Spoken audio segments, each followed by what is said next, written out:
대표님, 시장이 정말 많이 바뀐 것 같습니다. 강남도 10억씩 떨어지는 어마무시한 일들이 일어나고 있는데 23년 지금 이 시점에서 고점 대비 얼마 정도 떨어진 걸까요? 기간을 1년 정도로 해가지고요. 이제 지역별로 뭐 특강도 단위에서 지금 얼마 정도 떨어졌는지 이렇게 보시면 서울 같은 경우가 이제 지난 1년 동안에 한 12.4% 정도. 와. 네, 세종이 22.3%, 뭐 인천이 21%. 그 정도 이제 가격이 많이 떨어졌죠. 좀 적게 떨어진 지역들도 있고요. 강원도 같이 뭐 2.8%, 네. 뭐 이렇게 이제 떨어진 지역들도 있는데 여러분들이 많이 관심을 가지고 계시는 수도권 같은 경우에는 많이 떨어진 상황이고요. 이게 지역별로 편차가 심해서 강남이라든지 뭐 서초, 용산 이런 곳은 지난 1년을 보더라도 많이 안 떨어졌어요. 특히 용산은 정말 많이 안 떨어졌네요. 2%도 안 떨어졌어요. 네. 근데 이제 서울 안에서도 좀 많이 떨어진 곳 같은 경우에는 뭐 서대문구 같은 경우가 이제 한 15% 정도 이렇게 이제 떨어진 곳들이 있고요. 우리 이제 그 이야기 많이 하잖아요. 이제 좀 단단한 곳들이 위기에도 잘 버틸 거고 외곽부터 이제 깨지기 시작할 거다 뭐 이런 이야기들을 이전에 많이 했었는데 실제로 지금 뭐 도봉구라든지 노원구, 뭐 강동구 뭐 이런 곳들이 많이 깨지고 있고요. 의외로 통파가 많이 깨졌어요. 그리고 이제 이건 매매 가격인 거고 이제 전세로 한번 전환해서 보면 지난 1년 동안에 많이 빠진 데들이 이제 또 이제 반대가 돼요. 강남이라든지 뭐 서초, 동작구, 성동구 이 중심지 안에서 전세 가격이 많이 떨어졌어요. 좋았던 지역에 전세가 많이 떨어졌네요. 그렇죠. 이게 그냥 심플하게 이야기하자면 그 가격을 이제 감당을 못하는 거죠, 전세로.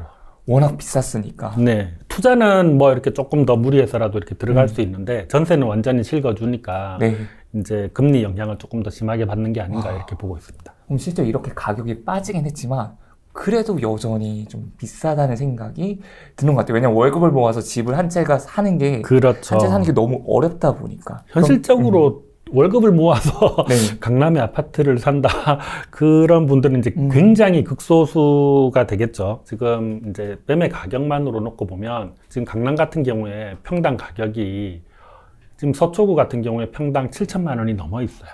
평균 가격.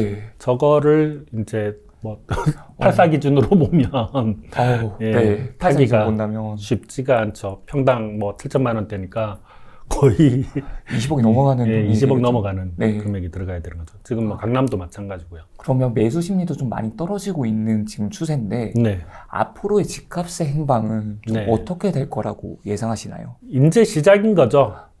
이제 시작. 여기가 제일 위에 상단이 가격이에요. 그러니까 위에가 파란색이 이제 매매 가격이고 빨간색이 이제 전세 가격인데 매매 가격이 이제 고점에서 4,300 정도. 서울 전체 평균이 전세 가격이 뭐 2,000대를 넘어서 가고 있다가 지금 현재는 많이 빠졌죠. 많이 빠져서 뭐 3,700, 뭐 1,700 요런 선까지 내려와 있는 상태고요. 저희가 이제 그 서비스 하고 있는 지표 중에 시장 강도라는 게 있어요. 여기 주황색 선이 이제 전세고 청록색 선이 이제 매매예요. 지금 이 시장 강도 같은 경우는 어떻게 이해하시면 되느냐면 가격 상승의 강도라고 보시면 돼요. 가격 상승의 강도. 그러면은 0보다 밑에 있으면 가격이 떨어지고 있는 거죠. 떨어지고 있다. 그리고 0보다 위에 있으면 가격이 오르고 있는 거예요. 근데 이제 지금 요 시기를 보시면 청록색보다 이제 오렌지색이 위에 있죠. 그 말은 매매 가격 상승은 약한데 전세 가격은 많이 강한 거예요. 그리고 여기 빨간색 점선으로 100이라는 기준선을 그어놨어요. 100을 넘어가면 이제 과열되는 상황인 거예요. 그러면 저 시기에는 지금 해당 요 시기에는 전세 가격은 과열이 돼서 많이 올라가고 있지만 매매 가격은 많이 안 올라가고 있구나 이렇게 보시면 되죠. 지금 뒤집어서 현재 상황으로 놓고 보면 매매 가격이 이렇게 마이너스 한 155 정도 이렇게 돼 있는데 전세는 마이너스가 300이 넘었어요. 마이너스 300이요? 이거는 역대 처음 있는 일이에요. 그러니까 지금 그래프 자체에서도 처음인 것 같거든요. 이 전체 기간에서 처음이고 그리고 대한민국에서 이제 이런 어떤 통계 자료 만들면서도 처음 있는 일이에요. 전세 가격이 이렇게 떨어질 수가 없었어요. 그러다가 이제 지금 처음으로 전세 가격이 이제 저렇게 급락을 하는 상황이 됐고 만약에 시장이 상승을 하려고 하잖아요. 상승을 하려고 하면 반드시 이 앞에 구간에서도 이제 동일하게 발생을 하지만 매매 가격보다 전세 가격의 상승이 높아야 됩니다. 지금 전세가 마이너스 300을 넘어갔는데 이게 매매 상승보다 더 높은 수치로 올라가야 된다는 거예요? 그렇죠. 그렇게 돼야 이제 이 시장이 좀 정상적으로 돌아갈 수 있는 상황이 돼요. 근데 이게 보시면 이 지수 같은 거는 한 달, 두 달 사이에 이게 갑자기 뭐 플러스가 됐다가 마이너스가 됐다가 그러지 않거든요. 네. 천천히 가요. 그렇죠. 몇 년을 두고 이렇게 천천히 방향이 이제 정해지게 되는 건데, 지금 떨어지기 시작해가지고 이제 아직 이 매매를 따라잡으려면 네. 예, 시간이 한참 더 많이 필요하지 않을까 이렇게 보고 있습니다. 근데 이렇게까지 많이 떨어지게 된 이유가 있을까요? 가장 심플하게는 네. 본래 예전에는 전세 가격이 저렇게 안 떨어졌던 이유가 대출이 없었어요. 전세 대출을 이제 2009년도부터 풀어주고, 네. 그리고 이제 그게 정권이 바뀌고 하면서 점점 더 많이 풀어졌죠. 이제 예를 들어서 강남에서 한 7, 8억 전세를 이제 살겠다 하시는 분들도 또 그간에 이제 금리가 워낙 쌌으니까 그냥 편하게 대출을 써서 이제 맞아요. 전세를 들어왔던 거죠. 근데 이제 지금 금리가 오르면서 네. 이걸 이제 감당하기가 어려워지니까 다 빠지는 거예요. 저기 전세를 전부 다 대출을 안 내고 만약에 가지고 있었다, 그럼 당연히 버티겠죠. 그쵸. 이 정도로 빠지지는 않았겠죠. 네. 어떻게 보면 금리에 대한 영향도 좀 많이 있을 것 같습니다. 그렇죠. 일단 금리 관련해가지고 뭐 간단한 설명을 조금 드리도록 하겠습니다. 첫 번째로 이제 금리를 놨어요. 결국은 금리가 유동성이라고 하죠. 지금 이제 통화량에 네. 영향을 미치게 되고, 이 통화량이 소득이나 물가에 영향을 주게 되고, 우리가 물가가 많이 오르고 내 소득이 줄어들고 이렇게 하면 뭐 이렇게 지출하기는 어려워지잖아요. 어렵죠. 심리가 이제 얼어붙게 되고. 꽉 짜매게 되죠, 이게. 그렇게 되면 이제 공급에도 영향을 미치게 되고 정책에도 이제 변화가 생기는 거죠. 네. 지금 현재는 이 여러 가지 요소들 중에서 한 가지만 가지고 이게 바뀌진 않아요. 예를 들어서 금리가 이렇게 뭐 올라갔어요. 그럼 네. 자연스럽게 유동성을 흡수를 하게 되는 건데, 네. 이렇게 하는 상황에서 마지막에 가서 정책이 안 따라와 준다. 네, 이러면 또 이야기가 달라지는 거거든요. 네. 그러니까 이 가격 결정을 하는 요소가 딱 하나의 영향을 받아서 가격이 오르고 떨어지고 하는 게 아니고, 네. 이게 유기적으로 복합적으로 이제 다 연결이 돼 있다는 거예요. 그래서 그 각각이 이 가격에 영향을 줘서 최종적으로 결정이 되게 된다. 지금 현재 상황에서는 금리가 이제 많이, 그러니까 이전에 비해서 네. 많이 오른 상황이고, 거기에다가 이제 추가적으로 몇 가지 문제가 더 이제 발생을 했죠. 이제 네. 뭐 예를 들자면 그 환율 문제도 발생을 했고, 예, 그것 때문에 작년 같은 경우에 이제 국민 총소득이 마이너스가 맞아요. 났다, 뭐 이런 이야기들도 나오는 상황이니까, 그런 여러 가지들이 맞물려 있는 거라서 지금 현재 금리가 뭐 주춤한다든지 아니면 조금 빠진다든지 한다고 해서 이 집값이 다시 이제 반등해가지고 올라가기는 어렵지 않을까 이렇게 보고 있습니다. 금리가 너무나도 높게 많이 올랐었는데, 네. 이제 한번 이제 기준금리가 동결이 됐잖아요. 네네네. 이제 그걸 보고, 이제 금리가 인하될 거다. 또는 이 정도로 이제 지속이 될 거다. 그러면 다시 또 분위기가 반전되지 않을까? 이런 생각을 하시는 분들도 있을 것 같아요. 참 성격 급하신 분들이 굉장히 많죠. 그래서 이게 금리의 방향이 아직 결정이 돼 있는 상태는 아니에요. 바로 이제 어제 예, 뭐 이렇게 미국에서 금리가 이제 네. 더 올라갈 가능성이 있습니다. 뭐 이런 이야기가 이제 나오기 시작하고, 우리나라에서도 이제 그 영향을 받지 않을까 뭐 이런 이야기도 있는 상태예요. 근데 그거가 아니더라도 저게 단순히 뭐 금리가 더 이상 안 오른다, 기준금리가 안 오른다고 해서 시중금리가 안 오르는 건 아니거든요. 그리고 이제 기준금리가 조금 빠지더라도 뭐 이렇게 정부에서 뭐 금리를 또 이렇게 조절을 하고 해서 더 이상 못 올라가게 막아놨다라고 해서 과연 주택 가격이 올라갈까? 그건 전혀 이제 좀 별개의 문제라고 보고 있습니다. 조금 전에 말씀 주셨던 것처럼 금리의 영향도 있지만 통화량, 그리고 소득 물가, 수요 심리, 공급 정책 변화까지 너무나도 여러 가지가 복합적이게 되다 보니까 하나만 잘 풀린다고 해서 되는 게 아니라는 거죠. 네네네. 특히나 저게 이제 그 추세를 어떻게 전환을 시키려고 하면 저기 있는 것들의 대부분이 같은 방향을 봐줘야 돼요. 대부분이. 네. 그러니까 정부도 가격을 끌어올리겠어. 뭐 그리고 금리도 많이 내려가 있는 상황이고 경기도 좋아요. 그렇게 되면 이제 아주 좋은 상황이 되는 건데, 정부에서 열심히 끌어올리려고 하는데 경기가 나빠요. 쉽지 않은 이야기인 거죠. 네. 금리 뭐 이렇게 집 사는데 금리 좀 낮춰줄게, 뭐 보전해 주겠어 라고 해도 이게 실제로 이제 턴하기는 쉽지가 않거든요. 경기가 안 좋으면 내가 모을 수 있는 돈조차도 작아질 수밖에 그렇죠. 없으니까 네. 집을 사기에는 너무 큰 용기가 필요한 거죠. 그렇죠. 지금의 거래량은 상당히 낮은 편이잖아요. 그렇죠. 근데 기사에서는 지금 거래량이 좀 반등했다. 네. 이게 좋은 시그널이다. 네. 라고 나오는 기사들도 있는데 그런 부분은 좀 어떻게 봐야 될까요? 거래량이 반등을 했다는 게 그걸 잘 모르겠어요. 첫 번째는 여기에서도 거래량이 이제 뭐 한 800건 이렇게 되다가 1300건 뭐 이렇게 1700건 두 배가 됐잖아요. 네. 그러면 이제 이게 거래가 회복이 된 거냐? 그렇지 않잖아요. 네네. 그러지 않고 지금 여기에서도 지금 거래량이 한 1700건 2월 달에 네. 그 정도로 올라와 줬는데 특히 서울을 보고 저걸 이야기를 많이 하시더라고요. 네, 맞습니다. 전국으로 놓고 한번 보면 특광도 단위로 해서 제가 이제 그 차트에서 정렬을 해가지고 한번 보여드릴게요. 세종 같은 경우에 거래량이 지금 대략 한 500건 정도 거래가 됐고요.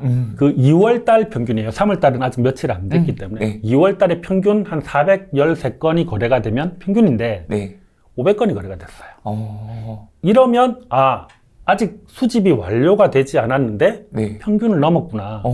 거래가 좀 회복이 됐구나. 이렇게 이야기를 할 수 있는 거죠. 네네. 네. 거기 말고도 뭐 70% 정도를 넘어서면 이게 이제 수집이 완료가 되면 그래도 좀 더 들어오기 때문에 평균에 부합하는 선까지는 가겠구나. 자, 전국에서 제일 꼴찌가 어디냐면 서울이에요. 네. 평균의 29%. 전국에서 꼴찌예요. 지금 현재.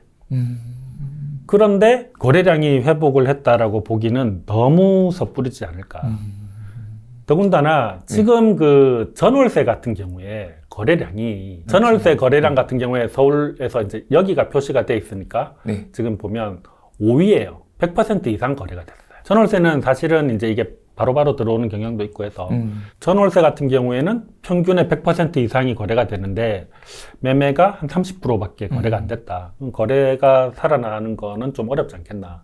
그리고 건수 자체를 보면 18,000건이에요. 이게 뭐 한 1,700건 뭐 이렇게 1,756건 오늘 기준으로 해가지고 저 정도 거래량이 들어왔다고 해서 서울이 반등을 했다라고 보기는 좀 어렵지 않을까. 오늘 촬영 날짜가 23년 3월 9일입니다.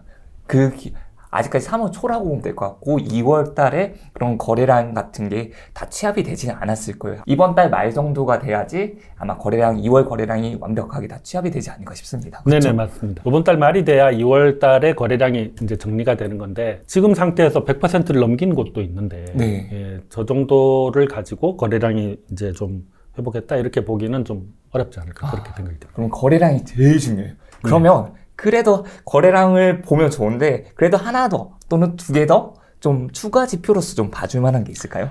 저희가 만들어서 핸들링하는 모든 데이터가 저것 때문에 있는 거예요. 강도. 시장 강도. 가격이 상승하기 전에 반드시 이게 먼저 움직인다라고 보고 있거든요. 그러니까 추세라고 생각을 하시면 실제로 시장 강도 추세가 꺾이기 시작한 거는 2020년 하반기부터 떨어지기 시작했어요. 가격은 그것보다 거의 1년 뒤부터 이제 떨어지기 시작하는 거예요. 저희는 이제 그렇게 판단하는 거죠. 만약에 이 시장 강도가 지금 이제 마이너스 뭐 150, 160 이렇게 돼 있는 상태인데 0에 부합하는 상태가 되면 시장이 굉장히 빠르게 이제 회복을 하고 있다. 그리고 가격이 오르고 있지는 않지만 추세가 전환했다라고 이제 미리 판단을 할 수가 있거든요. 그리고 이제 덤으로 이렇게 한 가지 더 이렇게 말씀드리자면 입주 물량을 이제 향후에 이 지역에 이제 어느 정도의 숫자가 입주가 이루어지느냐 하는 것도 굉장히 중요하죠. 공급까지. 네네. 근데 입주 물량을 보실 때 이제 조금 공부를 많이 하신 분들은 대충 내용을 아시는데 이제 아직 이제 공부하신 지 얼마 안 되신 분들한테 이제 조금 조언을 드리자면 입주 물량을 분석하실 때 지금은 하셔야 되는 거가 입주 물량 그 각각 개별 아파트의 위치를 다 확인을 하셔야 돼요. 입주 물량이 시내 중심지에 들어오는 것과 시 외곽에 들어오는 거는 주는 영향이 다르거든요. 그리고 또 한 가지가 지금은 이제 이 가격 규제가 좀 풀려 있는 상태예요. 불과 몇 년 전까지만 해도 정부에서는 뭐 이렇게 분양가 자율제로 한다라고 하지만 허그에서 이제 가격을 눌러놨죠. 맞아요. 그래서 재개발이나 재건축 이제 분양할 때도 이 분양가를 허그랑 협의를 봐야 되는 그런 상황이었거든요. 그러다 보니까 분양되는 가격이 낮았는데 지금은 아니에요. 특히 그 민간에서 자체적으로 어떤 사업장을 확보해가지고 돌리는 경우에 분양 가격이 굉장히 많이 올라가 있어요. 그러면 이제 주변에 있는 아파트보다 새로 들어오는 아파트의 가격이 너무 높은 상황이 발생하는 거예요. 이건 100% 비분양 나죠. 사실은 건설사도 알고 그게 이미 가격에 녹아 있어요. 그런 상황이기 때문에 이게 들어왔을 때 미분양이 발생을 할 것 같고 뭐 이런 것들을 어느 정도 이제 준비를 하실 필요가 있는 거죠. 그래서 입주 물량을 확인하시고 입주 물량을 보실 때는 분양 가격과 그 위치를 확인하시는 게 중요할 것 같다. 네. 이제 무주택자분들은 지금 시기가 아주 좀 혼란스러워할 수도 있을 것 같아요. 왜냐하면 집값이 내리고 있으니까. 그리고 내가 봤던 가격보다 지금의 가격이 저렴하니까 네. 이걸 사야 되는지 기다려야 되는지 어떻게 해야 되는지 좀 많이 혼란스러워하실 수 있을 것 같아요. 무주택자고 이제 내가 집을 구매를 하려고 준비를 하고 있던 사람이다라고 하면 사실 지금은 정말 이제 좋은 패를 들고 있다라고 하는 거가 전세도 가격이 떨어지고 있고 매매도 떨어지고 있단 말이에요. 전세 더 싸게 들어가서 언제든지 내가 원하는 때에 이걸 턴을 할 수 있어요. 전세 우리가 보통 들어가면 뭐 2년 계약이라고 생각을 하잖아요. 네. 그러면 지금 2년 안에 이게 턴을 할 건가 말 건가를 봐야 되는 거예요. 지금 당장을 놓고 보면 이제 하락이 시작이 된 지가 실질적으로 가격으로 놓고 보면 거의 1년이 조금 지난 거예요. 1년이 조금 지난 거군요. 네. 근데 지금 1년이 조금 지났는데 그러면 2년 안에 이 가격이 다시 이제 상승으로 턴을 해가지고 올라갈 수 있을 것이냐 하는 것가 관건인 거잖아요. 맞습니다. 현실적으로는 좀 안 쉽다라고 보고 있어요. 그러니까 이미 1년 이렇게 왔고 나머지 2년 기간 안에 이제 시장이 완전히 턴을 해줘야 되는데 이 턴을 해줄 때는 앞에 이제 제가 뭐 금리라든지 정책이라든지 이런 것들을 이야기를 드렸잖아요. 금리가 이제 이전처럼 많이 내려가서 거의 뭐 양적 완화의 그런 어떤 유동성을 완전히 이렇게 공급을 해줄 거냐 뭐 그런 문제도 있고 두 번째로는 이미 올라간 거가 너무 많이 올라간 상태이기 때문에 이 조정받고 시장이 그 가격을 인정하는 데까지 시간이 필요해요. 이거는 사람의 심리에 관한 문제이기 때문에 사람 마음이 그렇게 하루 이틀에 변할 수가 없어요. 10억, 예를 들어서 10억짜리 아파트가 5억에 됐다고 해서 이걸 인정하느냐 인정하지 않느냐는 사람의 마음인 거잖아요. 그렇죠, 그렇죠. 이걸 인정을 못하게 되면 조금 더 내릴 수가 있는 거고 이걸 인정을 하게 되면 다시 거기서 이제 좀 바닥을 다지게 될 거고. 그리고 제일 큰 거는 그거예요. 제가 이제 말씀드리는 심리는 집을 사면 돈이 되더라. 제가 이제 2015년도 상황을 앞에 이제 잠깐 설명을 드렸는데 굉장히 명확한 시그널이 왔음에도 불구하고 사람들이 집을 잘 안 샀어요. 오를 거라는 생각을 많이 하지 않으니까. 제가 이제 조카가 16년도 뭐 이렇게 17년도 해가지고 결혼을 했어요. 그때 이제 형님한테 그 이야기를 했거든요. 애들 집을 사줘라. 16년도, 17년도면 시기적으로 굉장히 좋은 시기인데. 집사기 너무 좋은 시기였죠. 형님이 그때 딱 아주 강력하게, 짧고 강하게. 아니다. 서울의 집값이 오를 리가 없다. 그게 사람들이 이제, 서울의 집값은 끝났어. 라고 믿고 가는 기간이 제법 길었어요. 지금 여러분들 대부분이 아직은 이게 조금 더 가지 않을까. 이런 생각하시는 분들도 많아요. 그런 상황에서는 이게 반등 안 온다고 봐요. 왜냐하면 언제든지 이게 다시 불꽃이 다시 튈 수 있는 상황이면 이건 하락도 아니고 조정도 아니에요. 그냥 대기 상태인 거지. 근데 지금 이제 하락으로 접어들었단 말이에요. 하락으로 접어들었고 그러면은 그런 심리도 시간을 두고 차츰 꺾여야 이게 시장이 다시 정상적으로 돌아올 수 있어요. 어떻게 보면 기다려야 된다고 말씀을 주셨는데 그럼 그 기다릴 때 지표라든지 이런 거 시그널이라든지 이런 걸 볼 수 있으면 좋을 것 같은데. 근데 앞에 지표는 앞에서 제가 이제 설명드렸던 것처럼 거래량이라든지 뭐 시장 강도라든지 이것만 보시면 돼요. 어차피 이 데이터가 부동산에 관련된 데이터는 늦게 만들어지고 뭐 빨라야 일주일 열흘에 한 번 나오는 거란 말이에요. 그리고 이제 방향이 한 번 정해지면 잘 안 변하기 때문에 매일 들여다볼 필요가 없어요. 그거보다는 지표는 이제 거래량이라든지 시장 강도를 보시고 정부에서 제공하는 어떤 지원책들을 많이 찾아보시는 게 어떤가 싶어요. 예를 들자면 이런 거예요. 전세 자금, 우리 이제 전세 대출 받잖아요. 이게 소득이 좀 이렇게 일정 수준 이하로 낮은 경우에는 이자를 지원을 해줘요. 지자체에서. 네, 그게 이제 지금도 2% 정도 지원해줘요. 그럼 작년, 재작년 같은 경우에는 전세자금 대출 이자가 2%였기 때문에 2% 지원받으면 대출을 받는데 이자를 한 푼도 안 내도 되는 거예요. 지금도 있어요. 근데 이제 그런 지원책들이 많이 있는데도 불구하고 별로 관심이 없어서 이제 그런 어떤 기회들을 놓치는 경우들이 있기 때문에 현재 무주택자이고 특히 그 중에서 이제 신혼부부다. 그렇게 하시면 제공되는 혜택들이 굉장히 다양하게 나와요. 그러니까 그런 것들을 이제 하나하나 꼼꼼히 챙겨서 내가 어떤 혜택을 볼 수 있구나. 금융 혜택은 어떤 것들이 있고 이게 정부에서 해주는 혜택이 있고 네. 지자체에서 해주는 게 있어요. 네. 그러니까 이제 그런 것들을 하나씩 다 찾아가면서 챙겨보시는 게 어떨까 싶습니다. 이걸 정부 혜택이라든지 지자체 혜택을 챙겨보면서 좀 기다려보면 되는 거겠네요. 네네네. 보통 주식에도 명언이 있지만 무릎에서 사서 어깨에서 팔라는 명언이 있잖아요. 네네. 집 가격에서 네. 무릎과 어깨는 좀 어떻게 파악할 수 있는지가 궁금하더라고요. 제가 이제 그 무릎에 사는 거는 사실은 부동산은 굉장히 쉬운 편이에요. 그게 예전에는 부동산을 무릎에서 특히 이제 아파트 같은 경우에 이제 뭐 토지는 이야기가 좀 다르지만 아파트 같은 경우에는 무릎에 사기가 좀 쉬웠던 거가 시장 상황만 좀 남들보다 빠르게 파악을 하면 지금 시장이 턴을 했고 올라가는구나. 이걸 알 수 있었어요. 근데 이제 그때만 해도 이제 이런 데이터들을 확인해가지고 뭘 하기가 어려웠으니까 실질적으로 이제 거의 대부분 운에 기대서 사고 보니까 올랐더라. 뭐 이런 경우들이 이제 대부분이었죠. 근데 이제 지금은 저런 어떤 데이터들이 나와서 시장이 어떻게 돌아가고 있다라는 거를 굉장히 빠르게 좀 쉽게 이렇게 파악을 할 수가 있어요. 그러니까 앞에서 말씀드린 것처럼 적어도 거래량이 평균선을 들어왔는데 정부의 정책들도 이제 좀 지원을 해주고 그렇게 되면 이제 들어가 보실 만한 상황인 거예요. 그리고 이제 우리가 무릎이다 아니면 무릎보다 사실 발목 부근이다 라고 할 때가 이제 이런 데이터 말고도 나오는 신호 중에 하나가 정책이죠. 네. 그러면 이 부양책의 끝판왕 양도소득세 면제 양도소득세를 면제해드립니다. 진짜 그 신호가 나오면 이제 거의 바닥이라고 볼 수가 있겠네요. 그렇죠. 이거는 이제 정부에서 할 수 있는 가장 강력한 정책이 두 가지가 있어요. 하나는 양도세 면제, 하나는 주택 공급을 안 하는 거. 2013년도에 두 가지를 다 했어요.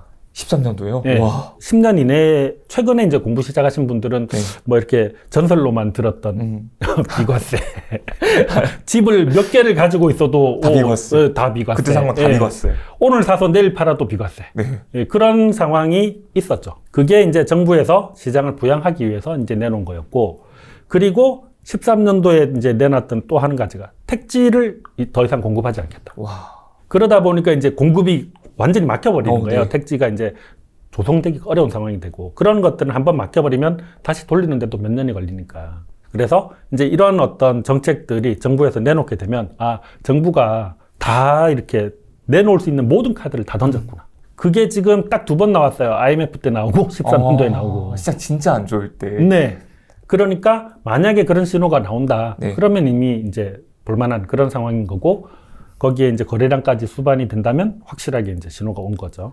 근데 그때 보통 사람들의 생각은 야, 진짜 안 되니까, 시장이 안 좋으니까, 그리고 앞으로는 집값이 내릴 거니까 이라고 생각을 하신 양도세 면제점 뭐예요? 어차피 집값 내리면 소용도 없는 건데. 이렇게 생각하시는 경우들이 대부분이더라고요. 저번 정권이 들어올 때 이제 그 전까지는 어쨌든 부양하는 쪽으로 이렇게 가다가 저번 정권이 이제 들어와가지고 규제하는 쪽으로 이제 시작을 했어요. 그래서 강의할 때 그런 이야기를 드렸어요. 누가 이길 것 같으냐? 시장이 이길 것 같으냐? 정부가 이길 것 같으냐? 이 이야기를 했어요. 시장이 이긴다고 볼 수도 있고, 아니요. 정부가 이긴다고 볼 수도 있고. 이게 왜 그러냐면 정부는 죽을 때까지 때리거든요. 이 그렇죠. 정권이 바뀌면 그렇죠. 모르겠는데 자기들이 한번 방향을 정하면 원하는 결과가 나올 때까지 때려요. 어떻게 보면 결국엔 정부가 이긴다고 볼 수가 있거든요. 그렇죠. 이제 뭐 논리적으로 보면 당연히 이제 시장이 이기는 거죠. 이 시장을 어떻게 할 수는 없는 거니까. 그렇게 되지만 정부에서 지속적으로 때리고 죽을 때까지 때리는 거잖아요. 한 번만 계속 때리니까. 그러다가 이제 자기가 먼저 정권이 바뀌어버리면 이제 어쩔 수 없는 거지만 이번에 이제 정권이 바뀌었고 또 이제 정책의 방향이 바뀌었어요. 이번 정권이 들어오고 나서 이 가격이 빠지고 있단 말이에요. 그럼 정부가 원하는 거는 어떤 정부든지 안정인 거지 폭등이나 폭락을 바라진 않아요. 맞아요. 그럼 지금 빠지는 상황이니까 이걸 돌리기 위해서 이제 부양책을 조금씩 이제 계속 쓰고 있잖아요. 근데 이게 효과가 없으면 점점 더 강한 게 나오는 거고 그게 시장이 턴을 할 때까지 나올 거예요. 턴을 할 때까지. 근데 정부가 내놓을 수 있는 가장 강력한 방책이 그거기 때문에 사실 이제 그거 나오는 수준이면 집을 사는데 필요한 거의 모든 혜택을 다 줄 거예요. 정말. 규제 지역도 전부 다 완화가 되고. 근데 뭐 이 대출 규제 이런 것들도 당연히 풀어주고 정말 심하게 나오면 뭐 이자도 지원해 드립니다. 이런 이야기 나올 수 있어요. 그 정도까지도. 네, 말씀드렸잖아요. 네. 방향을 정했고 이걸 살리겠다라고 했으면 할 살려야 때까지. 되니까. 예. 네. 살아날 때까지. 그래서 이제 그런 것들을 보시면 좀 이제 신호들이 될 거다라고 보고 있고요. 어깨에서 이제 무릎에 사는 거는 이제 그래서 거래량이라든지 정책 뭐 이런 것들을 보면 판단이 충분히 되실 것 같고, 어깨 파는 게 참 어렵죠. 매도가 정말 어렵다는 이야기들을 많이 하세요. 보통 뭐 매수가 기술이면 네. 매도는 예술이다 뭐 이런 이야기 많이 하시잖아요. 맞아요. 예. 우리가 이제 어깨라고 판단할 수 있는 부분은 저는 개인적으로 정책이 변경이 됐거나, 그러니까 정책이 변경이 됐다는 말은 정부가 판단했을 때 충분히 살아났어. 일대가 이제 변경이 되는 거잖아요. 아니면 죽이려고 했는데 확실하게 죽여놨어. 이제 좀 풀어줘도 될 것 같아.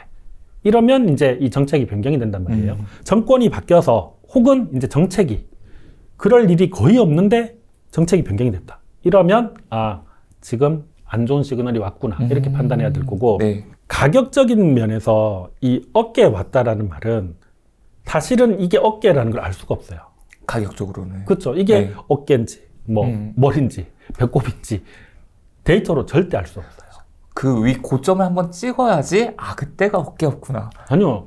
가격이 조금 조정받는 구간들도 있거든요. 그쵸. 단기간 동안에. 이제 예를 들자면 네. 이런 구간이죠. 지금 이게 정부에서 이제 파리 대책이라든지 뭐 엄청나게 대책들을 쏟아내니까 가격이 못 올라가고 주춤하고 거래량이 이제 반토막 나는 이런 상황들이 왔었거든요. 이게 이제 계속 갈지 안 갈지는 아무도 모르는 거예요. 네. 네.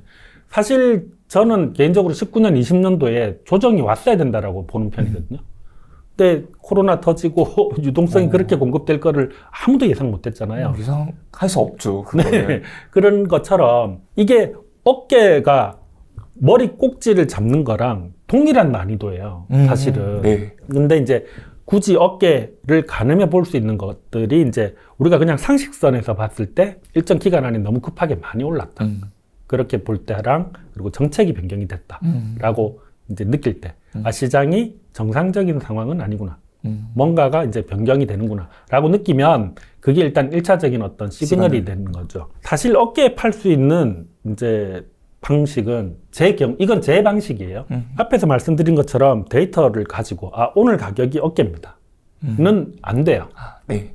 그런데 이제 내가 이걸 팔아서 뭐 할 거야는 내가 조절할 수 있어요. 그쵸. 네. 그래서 이제 제가 이제 뭐 요즘은 이제 밖에서 사람들 많이 안 만나고 이렇게 하지만 예전에 이제 뭐 강의를 하거나 아니면 뭐 이렇게 행사를 가거나 이렇게 하면 사람들이 와서 이제 제일 많이 물어보는 것 중에 하나가 이걸 팔아야 될까요? 더 들고 갈까요? 이걸 물어봐요.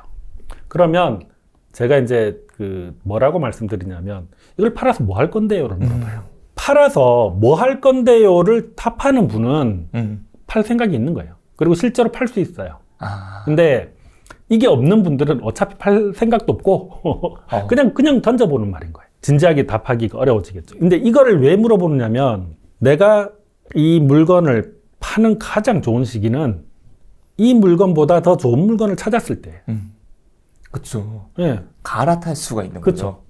이게 제가 이때까지 부동산 투자를 이렇게 하시는 분들 중에서 이 물건을 팔아서 현금에 넣어놓는, 그러니까 은행에 이제 그냥 넣어놓는 분은 본 적이 없어요.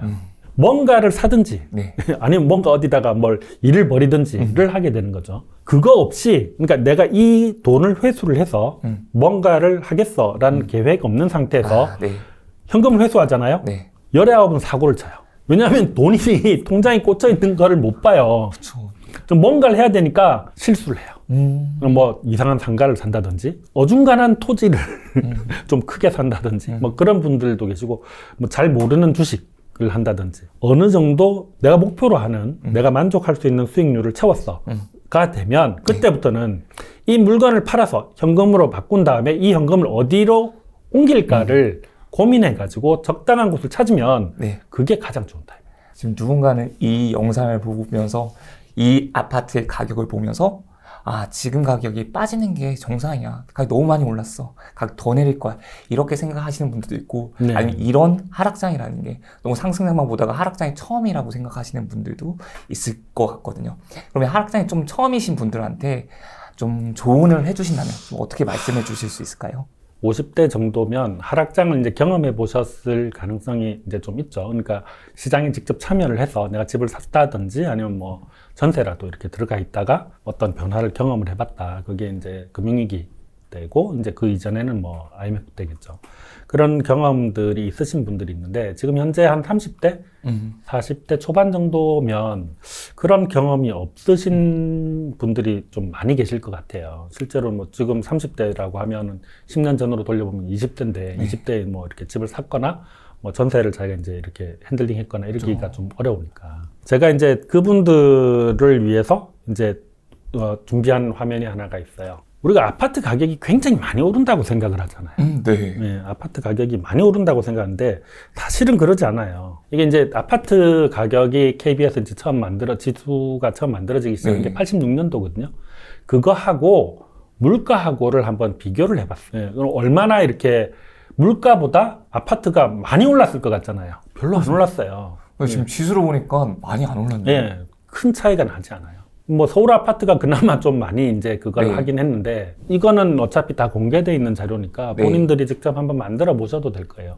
네. 과연 물가보다 아파트 가격이 얼마나 많이 올랐을까? 근데 이건 이제 우리나라 이야기인 거잖아요. 네. 해외의 경우를 놓고 한번 보면 주택 가격 지수 중에서 이제 가장 오랜 기간, 예, 그걸 이제 추적을 해본 거예요. 1650년도부터. 1650년이요? 네. 그럼 이제 그 사이에는 뭐 이렇게 전쟁도 여러 번 있었고, 뭐 산업혁명도 있고, 뭐 굉장히 많은 일들이 있었겠죠. 네네. 그 기간 동안에 주택 가격을 쭉 이렇게 추적을 해보니까 결과적으로 이제 나온 답이 주택 가격은 원칙적으로 물가 상승률하고 유사하게도 가더라. 그리고 특정한 상황에서 물가 상승률보다 2배 이상 가는 구간들이 발생하기는 하지만 그걸 넘어서지는 못하더라. 아파트는 조금 달라요. 그 이유가 있을까요? 주택은, 그러니까 지금 우리나라 그 아파트 가격이 좀 빠르게 이렇게 빠지고 있잖아요. 네. 해외는 그게 좀 늦게 지금 이제 빠지고 있거든요. 네. 왜 그러냐면 우리나라는 아파트가 거의 금융자산이에요. 다 이렇게 규격화되어 있고 이 시세를 대부분 다 알잖아요. 그렇죠. 알아볼 수 있는 게 너무나도 많이 잘 되어 있죠. 네. 단독 주택은 그게 안 돼요. 해외는 주택이 이제 이 아파트가 대세가 아니고 진짜 이제 단독주택? 우리가 이제 생각하는 그런 주택들이 대세다 보니까 가격을 알 수가 없어요. 그럼 미국만 해도 이 주택 가격을 추정해 보려면 감정평가사 불러야 되는 거예요. 예. 좀 느리게 반영될 수밖에 네, 없겠네요. 이게 그러니까 가격이 지금 오르고 있는지 떨어지고 있는지를 알 수가 없어요. 우리는 어플 하나만 딱 켜면 옆집이 얼마에 거래가 됐네. 다 나오니까. 매물이 몇 개가 있네. 다 알아요. 이 동네는 그걸 할 수가 없어요. 그러다 보니까 이게 늦게 가는 거예요.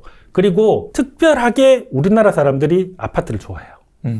그러다 보니까 금융상품의 어떤 성격에다가 이제 이 선호도가 더해져 가지고 다른 주택이 과연 지금 몇 년 동안에 얼마나 올랐을까? 아파트만큼 올랐을까요?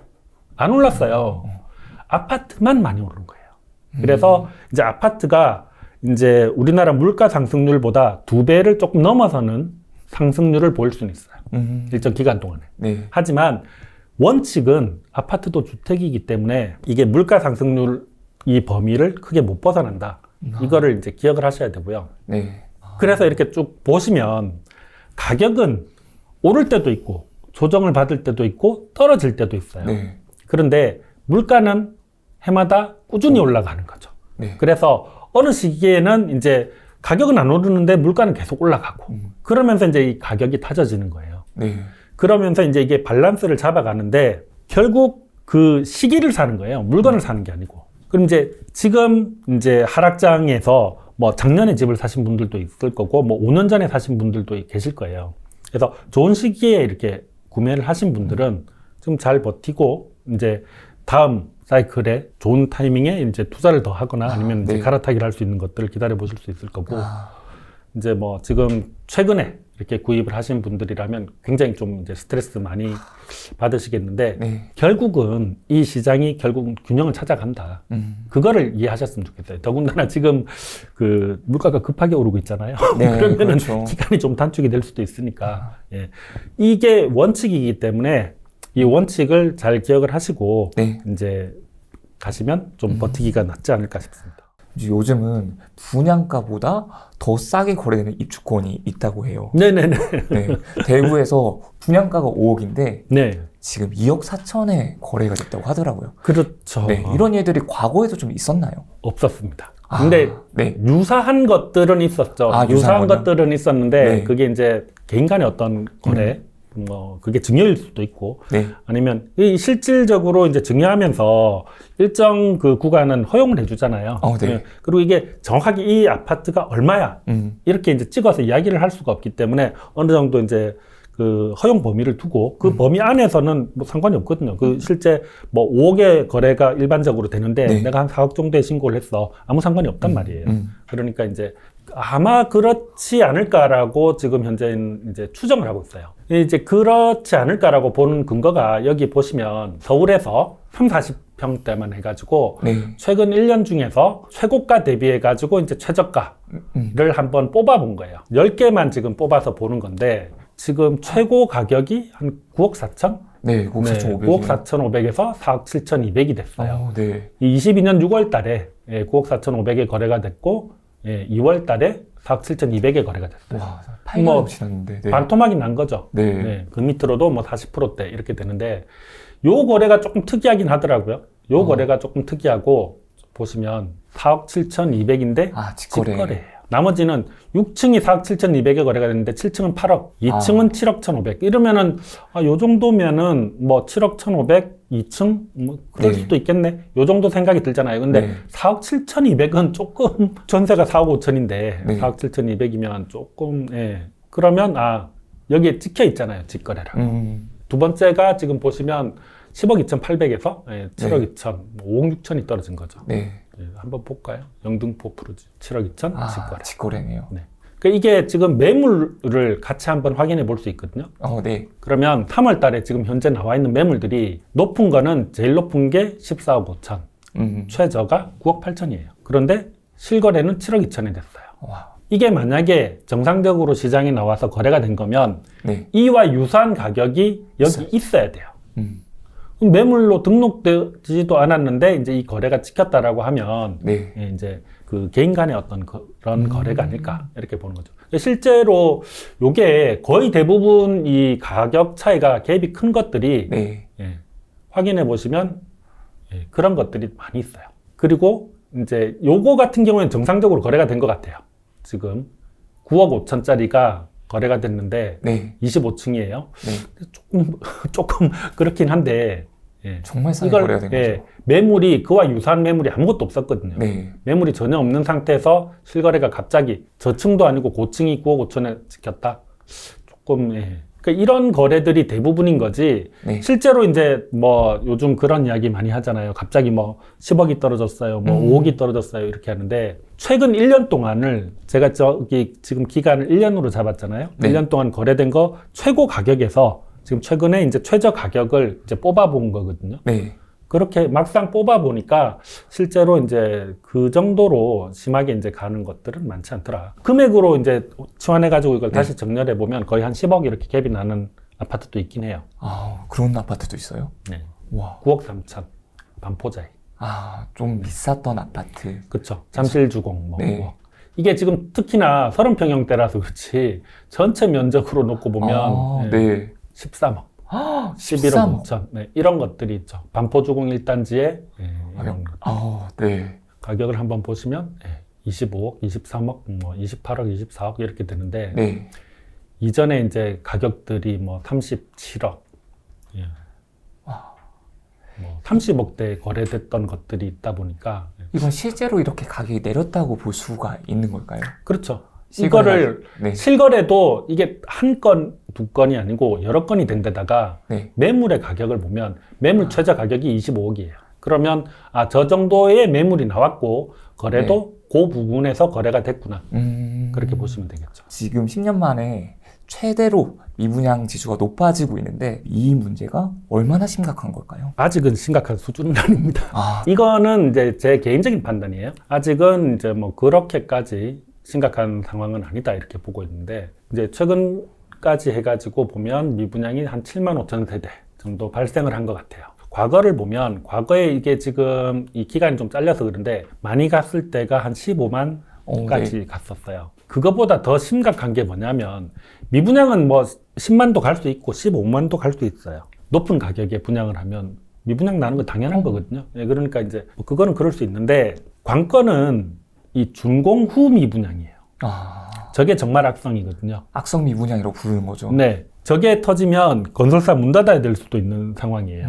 굉장히 큰 건설사라도. 그쵸. 부채를 가지고 있는 게 되는 거죠. 그렇죠. 거기에다가 이제 계속해서 금융비용이 발생을 하는 거고, 그만큼의 빚을 떠안고, 이게 아파트가 특히 거의 뭐 조 단위로 이렇게 넘어가는 상황들이 발생을 네. 하잖아요. 이제 단지 세대수가 크면. 그런 문제를 일으키는 거가 실제로 준공 후 미분양이에요.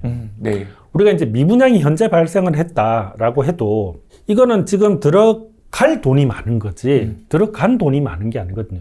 네. 준공 후는 이미 내가 돈을 다 집어넣은 거예요. 네, 돈을 다 집어넣었는데 안 팔리고 있는 거죠. 네. 그리고 이 준공 후 미분양이 많아지면 이건 답이 없어요. 네. 그래서 저 준공 후 미분양이 많아지면 할인 분양이 들어가기 시작하는 거예요. 그렇죠. 완판도 안 됐을 뿐더러 아직까지 다 만들어졌는데도 진짜 그렇죠. 공실로 계속 남아있으면. 네. 지금 현재 미분양이 굉장히 이제 위험한 상황이냐. 저 개인적으로는 아직은 위험한 상황이 아니다. 왜냐하면 네. 여기 있는 7만 뭐 이렇게 넘어가서 8만, 10만이 됐을 때 네. 준공 후 미분양이 한 4만, 5만이 됐다. 이게 한 50% 정도는 돼야지. 뭐 미분양이? 50%까지는 네. 아니더라도 네. 이제 뭐 이렇게 적어도 3만, 4만 세대 이렇게 이제 네. 준공 후 미분양이 쌓여 있게 되면 네. 이제 정말로 문 닫는 건설사들 여럿 나오고 데미지가 이제 좀 옆으로 전파될 가능성이 커져요. 그럼 예전에 15만 세대 정도가 미분양이 났을 때는 네네. 미분양이 났을 때 거기서도 아마 3, 4만 정도 세대 네, 정도 그 이상이 이제 준공후가 있었죠. 중고 미분양이 예. 있었나요? 이게 준공후 미분양이 그렇게 갔다는 말은 무슨 말이냐면 미분양이 발생한 기간이 길어졌다는 거예요. 현재 이제 미분양이라고 하는 거는 우리가 이제 분양을 하잖아요. 청약홈에서 분양을 하고 네. 정당 계약일로부터 3일 후까지 계약이 끝나잖아요. 네. 그 뒤가 이제 미분양이거든요. 그러면 여기에서부터 아파트를 짓는 기간 예를 들어 3년이라고 치면 그 3년 기간 동안에 미분양이 계속 쌓여 있는 거예요. 그냥 미분양이었다가 3년이 지나야 중공후 준공후 미분양이 되는 건데 그게 이제 넘어간다는 말은 시장의 침체기가 굉장히 길어졌다는 이야기인 거죠. 그래서 준공후 미분양이 이제 이게 쌓이기 시작하면 상황이 이제 굉장히 좀 심각해진다 이렇게 보는 건데 아직까지는 준공후 미분양이 별로 이렇게 심각하지 않아요. 시장이 하락하는 어떤 초입이다 이렇게 보는 이유 중에 하나도 이 준공후 미분양이 별로 없기 때문에 그래요. 그 미분양이 지금 특정 지역에 몰려 있는 건가요? 아니면 전체 전국적으로 다 퍼져 있는 건가요? 이게 이제 전국의 미분양 현황이거든요. 네. 서울 같은 경우가 미분양이 굉장히 적어요. 도시 전체의 사이즈에 비해서 현재 뭐 996세대 네. 그 정도 있고 준공후 미분양도 한 340세대 요 정도밖에 없기 때문에 도시의 규모에 비해서는 굉장히 이제 적은 편이고요. 강원도가 한 3,500세대.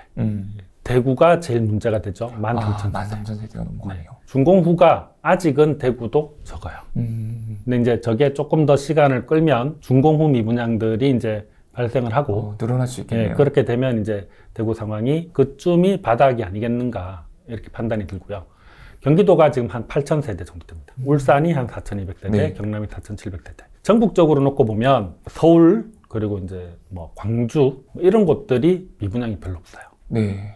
그 이외 지역에서 골고루 지금 미분양이 발생을 하고 있는 상태고 이제 미분양이 또 증가하는 추세에 있는 상태죠. 네. 경기도랑 경북 쪽은 그리고 대구 쪽은 좀 많은 편인 것 같기도 하고. 근데 경기도 같은 경우는 이제 8천인 세대라고 하지만 워낙 인구도 많으니까. 그렇죠. 도시 규모에 규모도 비해서는 크니까. 뭐 대구보다 대구의 뭐 대구보다 훨씬 크죠. 네. 3배? 예, 그 네. 정도 이렇게 보면 될 건데 경기도는 뭐 저 정도면 이라고 네. 생각이 들 거고 경북 같은 경우에도 지금 9,000세대인데 경북의 9,000세대면 이제 작은 숫자는 아닌 거죠. 그 지자체에서도 중공 인가를 해줄 때, 인허가를 해줄 때 네. 이렇게 미분양 지수를 좀 고려해가면서 이제 미분양이 많이 늘어날 것 같으면 또는 공부 분양이 잘 안 될 것 같으면 대구에서 뭐 더 네. 이상 허가를 안 내주겠다 뭐 이런 이야기들도 나오고 그렇게 하죠. 근데 일단 첫 번째로 우리나라가 이제 그 자본주의고 민주주의고 네. 돈을 벌겠다고 기업이 뭘 하는데